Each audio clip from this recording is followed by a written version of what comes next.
My name is Noor Turki, and this is my LA year one. Let me know what were your initial impressions of LA when you got here? First impression, I would say sprawly. Coming from a small town, that's what I felt. I felt sprawly, um, a little bit soulless, but free. That was definitely my first impression. Sprawly. Yes. What does that mean? Like big. Ah, you felt big or LA felt big? LA felt big. I felt small. Ah, I felt small in it. got you, You got you. feel like you're nobody. Coming from a small town where you know everybody, where you see basically all the buildings, um, it felt sprawly. Where were you coming from? I come from Tunisia. Tunisia is in North Africa, and I'm from the capital, which is Tunis. What motivates you to move to LA? Oh my gosh, you don't want to know. I never ever planned to move out of my country. Never thought it would be the US. If I had picked a country, it would have been France, just because that's where students from my country go to. So what motivated me, there's a funny story about that because my sister is 5 years older than me. And when she finished college, she was talking to my mom and they were debating what next step and what country to go to. And my mom had these plans for her to go to south of France. And so my sister said, I don't want to go to France. And I was like listening to the whole conversation. My mom was like, where do you want to go? And she's like, I want to go to LA. And I just thought, where is LA? So wait, you never even heard of LA until that No, conversation? no, it's like you guys when you just hear of Africa, and it's like Africa. I know the United States, but I didn't know the cities. Of course, I knew some of the popular states, but I didn't know much. I was just 14, so Like you said, it's like you guys as well. I know some nobody parts. knows where Tunisia is. Well, actually, Oops. I do. Sorry. So, that's fine. Sorry. That's fine. Sorry, that's another impression I had. Okay. So after that conversation, I thought, where is LA and why does my sister want to go there? And my mom was like, what? LA? Where is that? And why you want to go there? And my sister looked at her. She's like, that's where Tupac comes from. And I still remember that because I still, at that time, didn't know who Tupac So was. Tupac motivated your sister to move out here, and your sister motivated you to come out here. So Tupac is the root of you existing in LA. Yes, I basically came to visit her. My dad booked me a ticket just to come visit for 2 weeks. Like, my life was all set over there. I used to be a physical therapist. I worked with athletes. I was a major. I had my place, and I came to visit, and I was supposed to stay 2 weeks and go back. And I even had a project going on that I was working on. And at that time, I don't know what happened, but I called my mother and I said, hey, would I have your blessings if I stay? I don't feel like coming back yet. And surprisingly enough, she responded positively and she's like, I feel that you needed more of that freedom and experience. And if that's what you want, then good luck. But you wouldn't have any financial support because, you're just basically playing with your life. And I said, well, that's fine. I'll do it for the experience. And in my head, I thought, well, even if it's just to learn English, I'll stay. Even if it's 6 months, even if it's a year, So I'd like how? to stay. So wait. So how well did you know English before moving to LA? Oh, it was just a broken English. Just something we learn, like basics from school. Got you. So, besides your mother pretty much cutting you off financially and not knowing English so well, what were some of the other challenges you faced when you made the move to LA?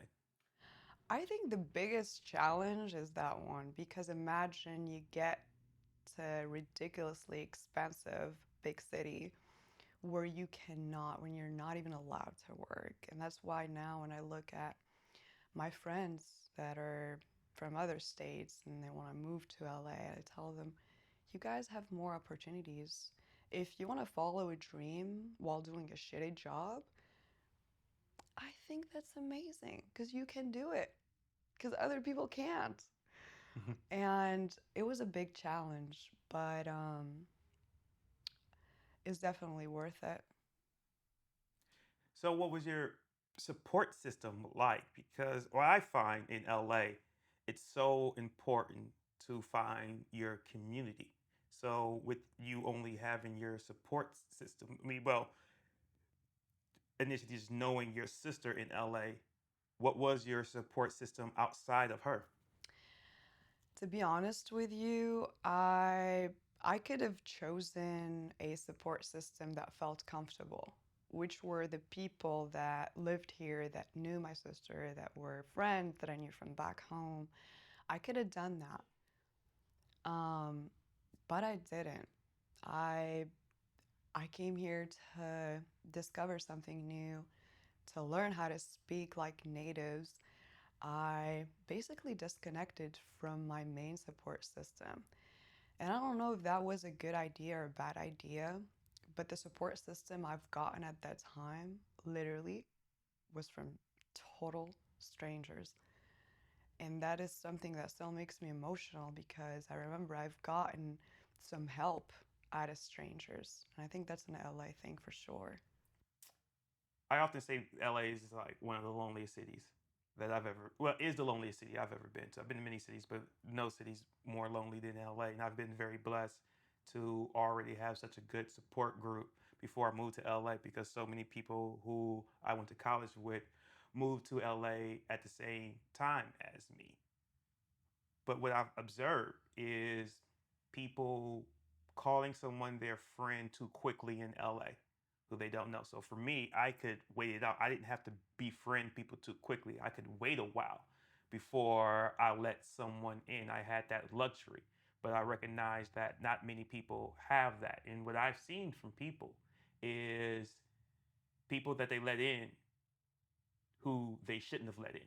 But if they would have given some people that person a bit more time before they let them in, they would have seen, hey, that's not the person should have let in, and vice versa, and the other way around, where it's they didn't let someone in who they could have, but they cut them off too quickly and moved on to someone else because of whatever reason they may have been. Did you have any experiences like that? Absolutely. All of them. It's like here today, gone tomorrow. And that's like a lesson I learned here. Nothing lasts. It could be an activity you go to that just stops happening. It could be a friend that stops picking up the phone that you thought was a friend. I had that happening basically all the time. But what I learned is people here, I guess they always expect something back. Even when you ask for a favor or ask for help, it is not going to come for free. And that was such a big shock to me because I come from a culture where we're very helpful. We always try to do what we can for people. And that definitely wasn't here. As I said, I disconnected my main support system because I wanted to discover who I am, who I was at that time. I didn't even know who I was. And I felt the need to disconnect. But luckily enough, every time I needed something, it came from a person that was not a friend, that was not a family, that was not a classmate. It just came from a different place and not from the people that I knew. So, Now, do you think it's more so of an LA thing where if you do something for someone, they expect something back? or is it more so of the people that you were attracting at the time? Because if you are a person, like you said, when you do something, you do it because you want to do it, not because you expect something back. And that would mean that there has to be, if you're in this city, there has to be at least one other person who's like you, right? Mhm. So, do you think it could have possibly been just the people you were attracting at the time? I'm so grateful for the people I've attracted at that time because it was perfect at that time Hard and it learning lessons. felt, hmm? Sound like learning lessons, hard learning lessons at the time. Oh, for sure. In LA, every single day is a lesson. Till today, every day is a lesson. Um, like now I know my people, the ones I can totally count on, the ones that are like me. It took me a while to find them, to be honest. Um, but yeah, I felt that even when people help you out, giving you the impression that is just help to help you, they would come after a week or two. Hey, actually, I was wondering, like, can I get that? And you're like, oh, is it because you helped me last week? That didn't feel that that felt right, but not quite right at Right. that time. But this is the way it is here, and you learn. Life is give and take, um, and it's I just normalize it now with these kind of people because some people really got sick of giving and not having anything back. As you might have heard, people take advantage of you here. It's a big city that where there's a lot happening, and so I can understand that part. It was just hard for me because I didn't feel that it was supported. I just felt like it was for something. Right. So I the only reason I kind of challenge that a little bit because I do hear that pretty often about LA, and we all hear LA superficial. I mean, that's what I heard before I moved to LA, and that was my thought of it until I took a trip out here, and it kind of changed my perception because I've made many trips before in LA, but then I was one time I made a trip out here before moving, and then I saw that yes, there's a superficial side of LA, but that's just one side of it. There's many sides of LA. Then I recognize LA is what you make it to be. Quite often, like we talk about the superficial side, I see people complain about that, but then they put themselves in superficial circles. And so now they're being judged as such, whereas like they may have been coming from a place where they're a big fish in a small pond, but then it's LA. And so you put yourself in a place in a particular part of LA where you are judged on certain things that say looks, fashion, the way you present yourself, and you are dressed similar to other people who are doing the same as you, then people are going to judge you as such because that is the environment you surrounded yourself with at a certain part of LA because you thought being here is where being at this part of LA is where I needed to be. Where but it's like as you know, LA is massive. I think that's a thing that a lot of people that even myself being born and raised in Oakland, I didn't realize how massive LA was until I was out here and how much it is divided. And so when I see people complain about a certain particular part, oftentimes these are people who are never leaving that particular part, who are in that bubble, and they call it all of LA. And I'm like, the people who hang out on Rodeo Drive are nothing like the people who hang out on Crenshaw. And so you cannot, so for me, I'm like, you cannot say it's the same if there are parts of this city that are completely different. As you know, Highland Park is nothing like Santa Monica at all. Exactly. These are two completely different type of people. So I always struggle with that these people have the same objective. But that's me in my experience. But Yeah. In my experience, I get pissed off when people say that. Because why don't you like friendliness? Why do you call it fake? Why would you call people fake just because they are extra cheerful or friendly? Which is something I love, by the way. I love walking in the elevator and say, "Good morning, how are you doing? I love your shirt. Where did you get that dress?" And you know what? If you call that fake in LA, I call that friendly, positive, and cheerful. And that's something I love in LA. Like now in I'm more in San Diego, and you don't see that. It's like people are like very squared up. You know, they don't talk to you. It feels a little bit weird.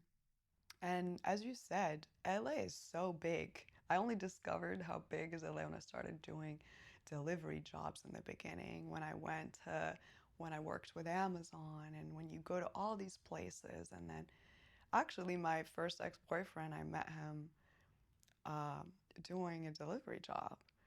And he taught me so much about the culture.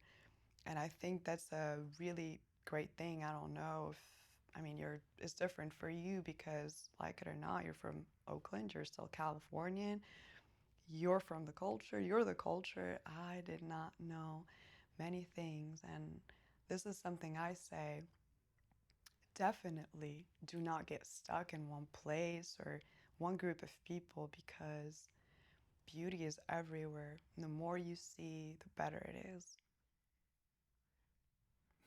I know a lot of people from Oakland, myself included, well, just about everyone I know from I Oakland still will need to say go there. that Oakland culture and LA culture is very different from each other. We are not the same at all.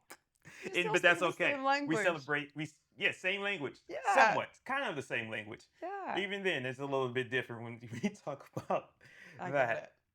So, in in that, what were some more of your like unexpected lessons? Because it does sound like to me when I did push back a little bit on the idea that everyone that you talk to in LA, I'm not talk to every every time someone does something for you in LA, someone expects you to do something back for you. But in just that that little exchange that we had, it doesn't seem like that is actually accurate. It's not everyone, but it does appear to be that. And at times, it also does have a little bit to do with who you are surrounding yourself with, because there are a lot of decent people in LA. They're introverted. They're hiding. It's, They're hiding. I'm serious. I don't disagree with that. I think Yeah, LA is a place that makes you work for everything that you get. yeah. And now I'm like that. I'm more isolated. I'm more introverted. I like my group of people. You know, I found my place now. But my first year, chaos. It's like that. Are you though introverted? What do you think? Nah. I think you have a nice. From what I've known of you, I feel like you have a good balance of both, which I feel most people have to have. Yeah, well, when I did my personality test, it said INFJ, which is introverted, extroverted. Um, I think it's called introverted feeling, extroverted. I'm not sure what it was, but 80% of the time I'm by myself. I like to be by myself. I like silence. And that 20%, I like to connect with people. I like my social life, but I like to do it um, more on one. I like to discover the person. I don't want to be in a group of people outside, in a bar or at a club. Like, matter of fact, I never go out. Right. So, Right, but you would speak to people outside of just your home in certain places, like when you're yeah, out in the public, I right? actually love discovering people. Right, It's my job now. which is beautiful because I think that being a true introvert is a luxury, in where me personally, like yes, I spend most of my time by myself, but I feel so much better when I'm able to connect with people, and I try to make sure that I'm putting out energy, that if people want to approach me with friendly energy, that I am accepting to that. And I've always taken you as a person of who's pretty much the same when it comes to that. Yeah, I agree. Especially when I think about like how you and I met at the gym. And I never ever approached anybody at that gym, any other gym. I just like to have my AirPods on, listen to my music, not be bothered. Um, but literally, the universe does things for you. And earlier, when I said when I came to LA, I was helped by strangers, not by my support system that I expected to, to get helped from. This is the same thing. The universe does things for you like that in a weird way. And that day I met you at the gym, it was the same way. I just looked at you and I was like, oh my gosh, how did you get those abs? I would never, ever talk to somebody at the gym or approach somebody. The other thing is, I tend to look at the consistency of people and like of course I see you every day at the same time. So, it feels like when you see the same people every day for a whole year, you kind of get that comfort. You feel more comfortable approaching them. So I guess that's what it was, but I'm glad it happened. I'm also glad that it happened. I tell people that story and I say because we were work we were working out around the same area, and then you had left to a different area to work out in, and where you went was the last area I had to go work out in, and I almost skipped it because you were there because I didn't want to make it look like I was following you. And so I was just like, fuck it, let me just go do this. If she thinks I'm following her, whatever it is. So I'm in my own world. And when you approach me, it's like, excuse me. And I was like, yes. And then in my head, I'm like, I don't know where this is about to go because I'm always in the gym. I'm so much in my own world. I don't bother people. But like you said, though, like when we consistently see people, we do feel a little bit more comfortable with approaching them. And when you said to me, how'd you get those abs? It just made me laugh. And then I was serious though. I know, and that sparked the Listen, conversation. you guys, that was a serious question. I was not hitting on him. I didn't take it as such. Oh, no, no, no. Listen, you gotta see his abs. It's like, you know what it reminded me of? Like, right away when I saw it, the Nike mannequin when you walk in the Nike store. You know the one they put on his hands? It looked like that. I was like, I didn't know that was real. See, you're about to It make was a this. legit question. You're about to make this black man blush. No, it's so. But because of that interaction, though, Hmm. I started speaking to people more at the gym who I, like you said, would consistently see. It's funny you said that because in that period of time I met you, I think I was going through some changes, major changes in my head. I was basically getting tired, doing everything myself, being by myself all the time, even though I needed it for what I was creating, for, the reason why I'm here today, for what I've created. I needed that. But at the same time, I started feeling like it was too much. It was too isolating. So I thought to myself, I really think lots of things about people, but so many times people have misconceptions about me, and I see that in people's eyes when I walk in the gym. I see that when I go places, and I now go based on my intuition. If I feel like I really want to know an information or ask a question, I don't wait until I am approached. Now I go and ask that question. And in that period of time when I did and come and talk to you, I was literally, that was the philosophy that was going on in my head, like how I want to be now, like from now on. Um, Not overthinking and not blocking myself. Because if you're there at that moment and I get that question, I mean, you can answer it. And that's how connections happen, the true, genuine connections. I told you, like, my most beautiful connections have happened spontaneously like that. Same here. Same here. I was curious though, when we talk about the when you say people may have some misconceptions about yourself, right? About you, but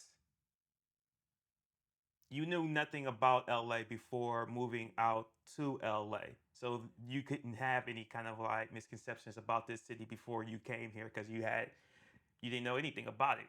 But during that first year, what were some misconceptions that you developed that you may have thought like, oh, LA is this way, and then as you continue to live out here and learn more, and like you said, as your ex shows you more of the culture, what kind of swayed your mind a bit about this city? Okay.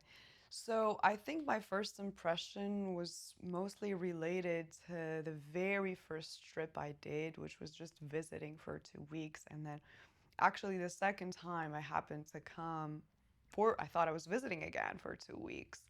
And then I decided to stay. So then I kind of did have um,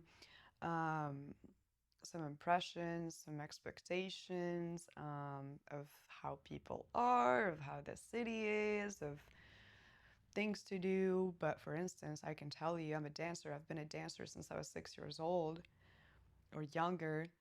And all I did back home was watch the dance videos. I was a choreographer back home. I gave dance classes.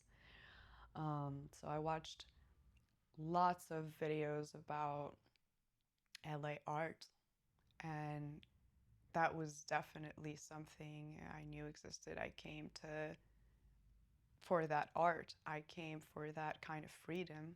I came to experience that freedom. And the reason why I didn't want to go back is because I wanted to discover myself through it, right? And there was no misconceptions then because all was beautiful pink butterfly. I was excited. I just wanted to be free and dance and do music, and I did all of that. You know, I think it's after a little bit of time where you start seeing the misconceptions like, oh, here people think that it's all beautiful like that and all free. It's not true. There are a lot of limitations here.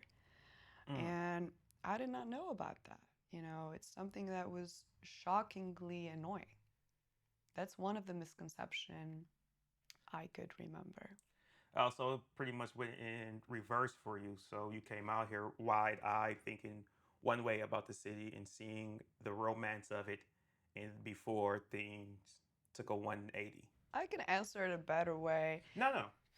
Well, Because for please go ahead. instance, the thing that was really disappointing and I felt that's why I brought up misconceptions is I did not there's one thing I really wanted to see disappear out of my life is putting people in boxes. And I thought coming to LA that would disappear.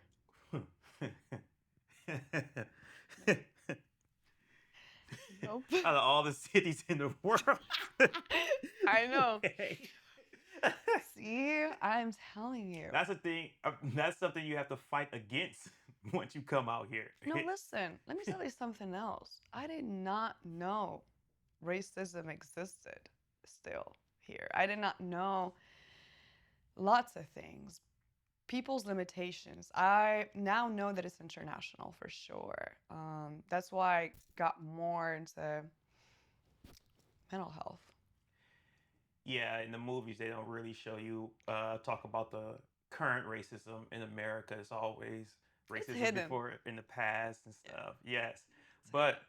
this is a great transition going into mental health. What was your mental health like during your first year in LA?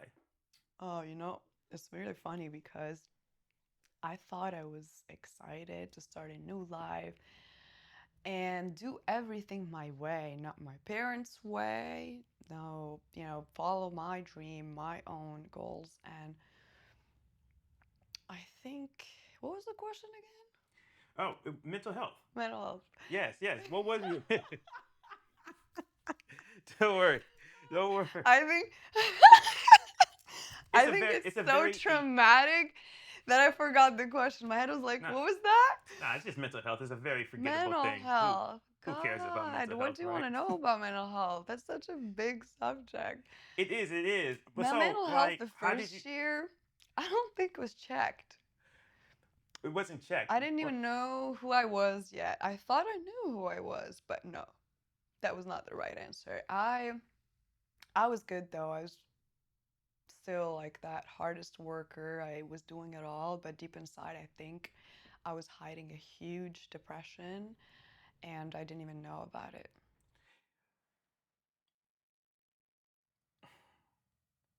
So, hiding that depression, like, Yeah. when did you learn that you were hiding that from yourself, and what was the effects of that because of you hiding your own depression from yourself? This is the thing I know all too damn well with my own personal experiences. I think since I was a kid, I've always had like a sugar addiction. Like I go towards sweet, toward chocolate when I'm not feeling good. Matter of fact, I was addicted to it. And in elementary school till high school or college, I ate chocolate every single day. Like I could not go to sleep if I don't eat chocolate. And when I was in LA my first year, that's gotten just worse. And it's gotten to a point where I was eating my emotions. Because imagine you're in a new city, you don't speak the language, you go to school, so you have to make sure all your homework are done, and then you have to make a living in a country where you can't work. And then you have to find a network to make things work. But you also have a dream, and you don't want to go back to your country feeling like a loser. And so at that time, you work hard, it's true, you get results, but it's not enough and it doesn't feel enough. So I was just eating more chocolate. And I think that was how I knew I wasn't okay. Um, binge eating. Binge eating was a big sign for me. And I don't know, like now I'm gonna become a clinical psychologist soon, and I could tell you that every single addiction, whether it's sugar, whether it's cocaine, whether it's heroin, moves. And that sugar addiction started moving. I started smoking now, which is something I never done. And I think my workouts have always kept me disciplined and healthy, looking good. Now my workouts started getting compromised. And I think things started getting out of control. I could not keep my health going like straight and I couldn't, but at the same time I didn't want you can't in LA you can't have a day where you're like, "Oh, I'm tired, I'm about to rest today, like I don't feel like working." You can't have that. You got to work as much as you can, especially in the beginning. And you don't really have that luxury of resting. That's when I started knowing my mental health was touched, but then after a while, I discovered that it was related to, you know, other things that were um, deeper than that specific situation. I'm super glad that you were bringing this up when you're talking binge eating, or how one health can deteriorate in that first year by gaining weight. I don't think a lot of people recognize, who don't live out here, how many people gain weight in that first year that they come out here. You know, Oh, I still have pictures. I I moved out here. I was 205 pounds. I probably went up to 235. I weigh 185 now. But anyways, Wow. but a With lot. abs. Yes, yes. This is how people can now see my abs once Yeah. I shed it all. The That detail. covered Can't it. forget that. Yes, and people. It reminds me a little bit of people in college in America. They say it was that the freshman 15 or 20, meaning that their freshman year they put on 15 to 20 pounds, because for a lot of people it's them leaving home for the first time, and so they're not really, and they're cooking their own meals, and so they may not be eating the healthiest. Out here, I feel, yes, it's like you said, it's a lot of stress. That idea, gotta make it, gotta work hard, gotta go get it. And so you're putting your health secondary, Yeah. even if it's not secondary if you're lucky. It was probably like fourth thing on your mind at the time. When Exactly. when did you look up and realize was like, oh, I gotta make a change? As I said, after a few months, I think after 4 or 5 months, I remember, I put so much pressure. I put myself under way too much pressure. I didn't give myself a break, and as I was moving to the second university, and I remember I went to the dance class. I could not turn properly. I could not move properly. I didn't feel like myself. And then bikini time came. I remember I bought a bikini, I put it on, I looked at the mirror. I remember I started crying.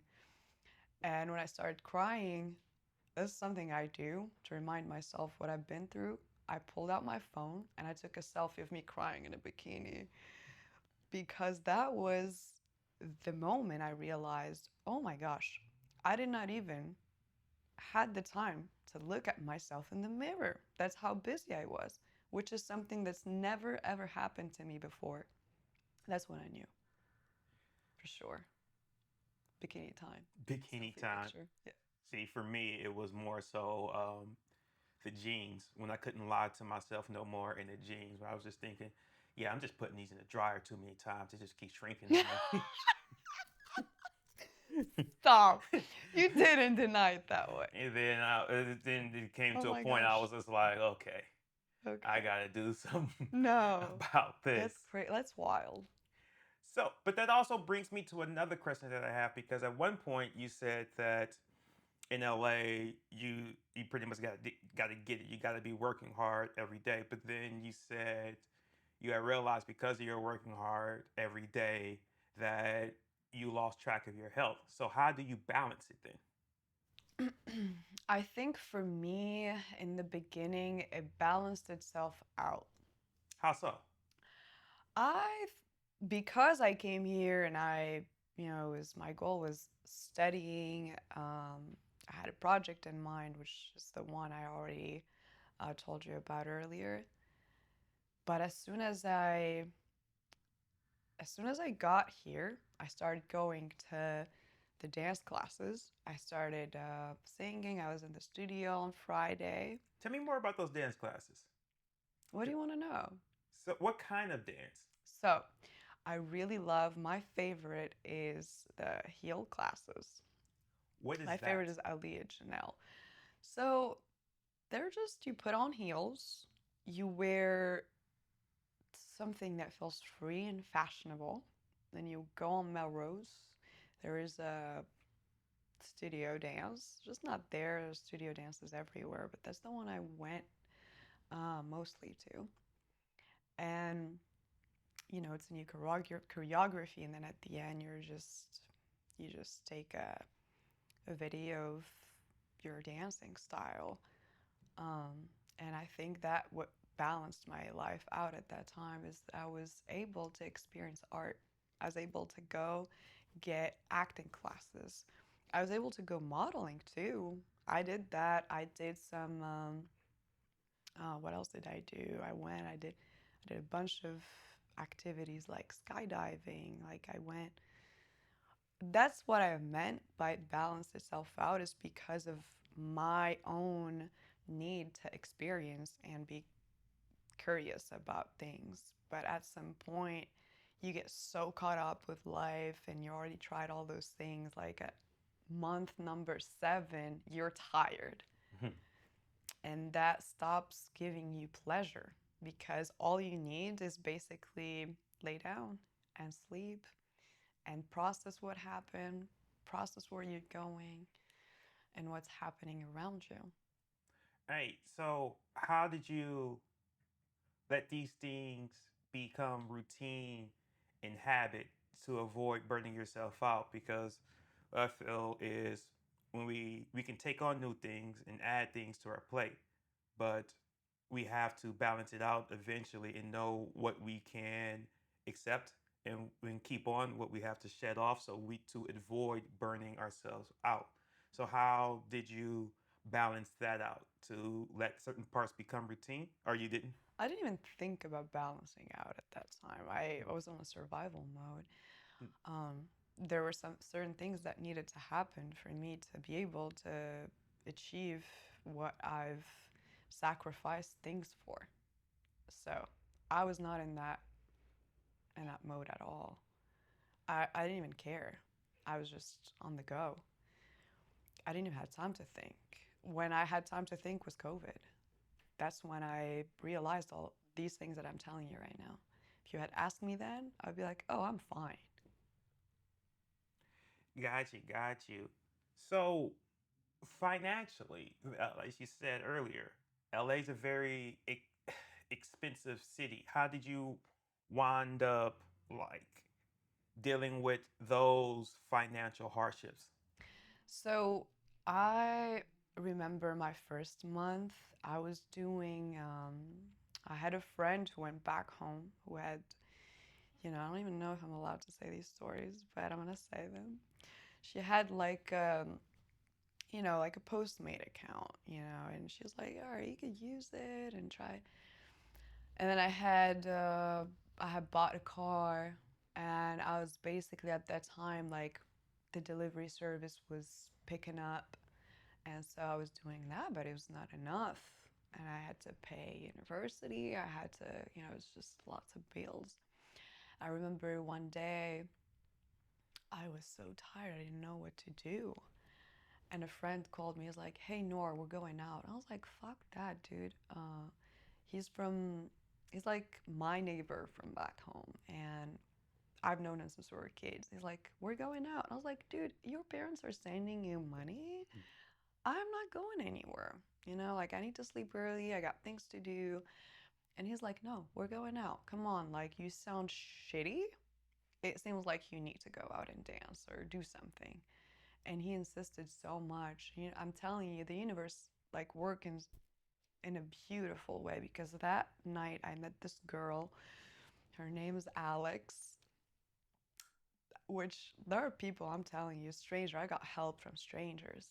Mm. She looked like she didn't like me at first, and we were at the same party, we were sitting, and then it turns out she was reading, like she literally pulled out a book at an after party, and it turns out we were reading the same thing and we connected.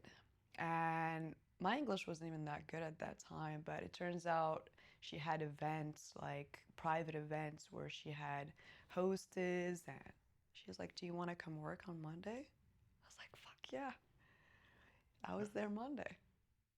Nice. And that, And that opened a whole um, new network for me. I started working, even though I she didn't she didn't keep me for like, that was really bad like experience. But as I said, things happen in a really amazing way, because I went to work one time, and that one time was enough to meet other people that actually hired me for their events, and it was the beginning of, uh, I would say, financial stability. right. And I would imagine gaining that financial stability helped you take a lot of stress off of you so you can think about other things. Yeah, it helped me pay for all my degrees, all my rent, all my groceries, and it was enough for that. And as you said, it gave me time to, I mean, I was tired because I had to work night shifts and I had to go to school in the morning. It was not something easy. But at least, as you said, you're not behind. Right. Curious.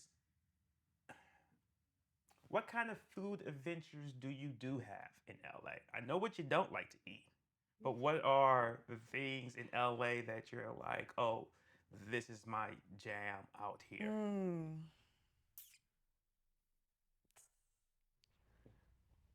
Ah, so many places. Do I give you a spot I like? Sure, Or yes. Whatever comes to mind. I like Bavel. It's a Mediterranean spot in downtown LA. I think that whole experience is something that relates to me. The decoration, the food, even the atmosphere, the whole place. That's definitely my jam. I don't particularly like food in LA. And why is that? Why don't you? Is it? Do you find it too sugary, or what is it? Mm. You're not a fan of Mexican food? Ah, I went to Mexico. They'll tell you Mexican food in LA is not. Oh, there are spots. There are good spots.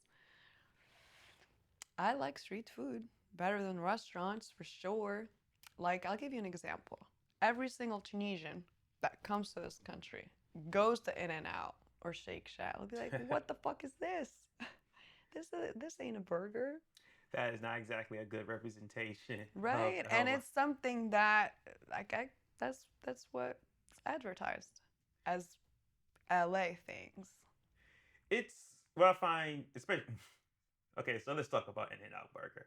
I personally do like In-N-Out Burger. I There's what an In-N-Out Burger a quarter mile away from this place. I never go there because I make my own damn burgers.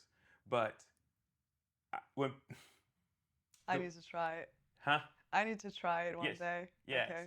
yes. I prefer to cook my own meals anyway. But I do think sometimes the shit that In-N-Out Burger gets is a bit overblown. I mean they give you, I feel, what one should want in a burger, like fresh meat, a good bun, onion, good thick cheese. It's not it's not supposed to be so many other things to it. It's the simplicity of it that makes it so damn like good because I people, see what you mean. right? People people dress up things that taste like shit. And when something tastes good, you don't need to dress it up. Yeah. So I'll tell you this. I've had really great experiences when it comes to food in LA. But I can tell you that it's not my favorite. I'm not impressed by food in LA. I'm sorry. No, you don't But offend me at listen, all. now I've seen and I've went to a bunch of places that have that Tulum vibes, really good food, and that I love. I think it's getting better because what I didn't find good in LA when it comes to food is that you have to pick. Do I want to eat good food or do I want to go to a nice spot? You Hmm. don't find something that has everything. Like I want to go eat good food and see good people and where I listen to good music and where I think there is good spots. I love the spots in LA, but the food is just not it. Could be better. I agree. And it's expensive. I agree to that too. I do feel that is most major cities when you're talking about like, hey, do you have good music, food, and ambiance, right? It's rare that a lot of places have that. Me personally, I only give a fuck about the food. I care about the place. I don't care about the food. Uh, I want the view. I want to have an LA view. I want to see the sunset. And I care to see good people, beautiful outfits, like care to see art and listen to good music. Never cared about food. Because when you have that lifestyle of going to the gym and working out, I don't want to eat outside anyways. I want to stick to my diet. So I think the last 4 years being here, I didn't even care. I would order something if I feel like eating out, or go somewhere, eat by myself. I like to have that too, like go to a new spot. Um, I like to do that, just experience a new spot by myself, but I never really cared about the food. I'm hey, here at for least the you're food. honest. I mean, hey, you know what you like. Yeah. What's LA in 3 words for you? Hmm. Freedom. You know, this is such an important question to me. I don't take it lightly because LA is the city.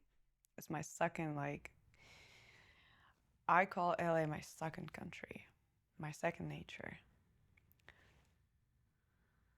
LA is freedom. I wouldn't want to say beauty, it's cheesy.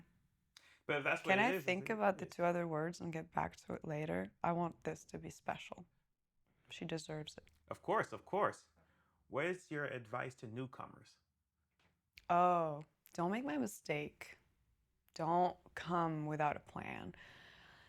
That could take years of kind of getting things done. I think it's important to make a plan and stick to it. Not just make a plan, even if you don't make a plan, have a specific goal. What have a goal? Why are you coming to LA? What's your goal? And have a plan right after it. So the reason why I say stick to it is because it's very easy to give up in LA. I Very know true. so many people that left after a month. Most people give up in LA. Okay, so that's why I said stick to it. But Mm. of course, the plan always evolves. The plan never stays the same.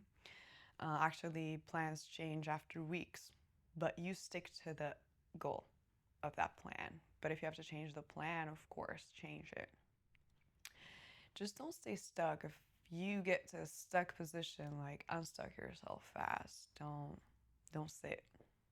I mean, you can't sit in LA that much, anyways. But that's the advice I give. Just have a goal, and then for that goal, have a plan, and evolve. Make that plan evolve based on what you get in here. So would you say that's the biggest thing looking back to your first year in LA that you would have changed is you would have planned more? Or is there No, something else that you would have done differently no, your first year? I wouldn't have planned. I, it couldn't have planned. I had a whole life. I did not know this country. I'm not even lie. You think it's Tupac? This country pulled me, pulled me in here. I never planned to be here. It's just, I don't regret it. But if for people that want to move, they know what they want to do. I just happen to end up here. Like if my sister chose, I don't know, if she chose China, I'll be in China. I don't know. But yeah, that's my advice. If you know you're coming to LA and you know your why, then just have a plan.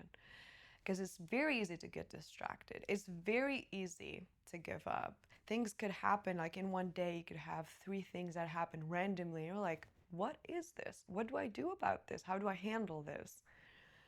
And it could get really hard. So the reason why I say stick to it is not, don't give up. Don't let that pressure get the best out of you. Because it will try. So, can you summarize to us what are you doing today Today. in LA? What Mm-hmm. is LA now? Who are you in LA today? What are you doing in LA It's my today? home. Mm-hmm. LA is my home. And LA is the place I call home.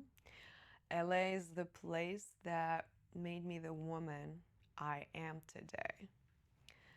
LA is the place that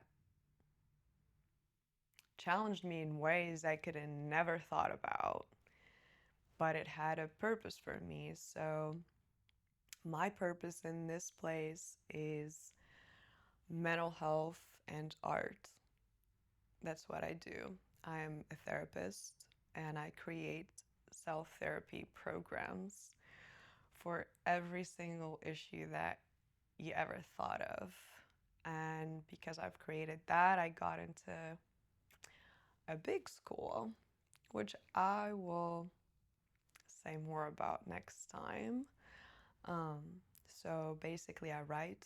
I do a lot of writing. That's what my job consists of. And I help people um, be the best of themselves and nourishing their perfections. Because everyone is perfect, everyone is born perfect. It's just that sometimes you have to dust off the dust of the diamond, that you are. And a diamond is multifaceted, so you got many facets. And my job is to assure you know all of these facets and you know how to use them based on these things I've created and the art I am going to use to speak through it. Big surprises for this year. Lovely, lovely. And the last question, Mm-hmm. doubling back, LA in 3 words. LA in three words. Magnificent. Magnificent, free, and exponential. Can we say exponential?